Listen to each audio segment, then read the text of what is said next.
I used to draw the cartoon characters that I saw in the movies and on TV and stuff. And then I started writing stories about other people's characters. I used to draw like Huckleberry Hound and Yogi Bear and the Flintstones. Quick-Draw McGraw. The early Hanna-Barbera cartoons were the first characters that I learned to draw. And I used to make my own comics and stories about them. But it took me longer to figure out what made them move. At first I thought that was magic. I figured that was like witchcraft or something.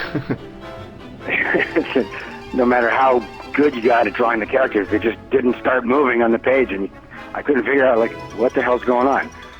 And when I saw cartoons, I just assumed that was proof of magic, because there was no scientific explanation for how drawings could move. The first time I actually figured it out was my dad bought me a Huckleberry Hound. It's hard to explain, but there was a big box in a store that said Huckleberry Hound Make Your Own Flip Books, and I didn't know what a flip book was. So I got him to buy it.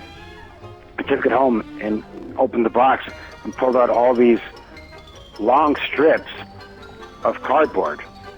And on the strips were individual drawings of Huckleberry Hound or Yogi Bear or whoever, all very slightly different. Each drawing was a little bit different than the previous one. I was like, whoa, this is weird. And I read the instructions, and it said, cut the pictures apart, lay them on top of each other, pinch the top, and then flip them. So I did that. I thought that was crazy. I said, what? A weird thing to do, cut up all these pictures.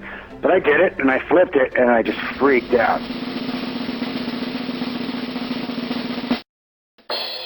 I let go of the pictures, and they flew all over the floor. I was like, Eureka! So that's what makes it move.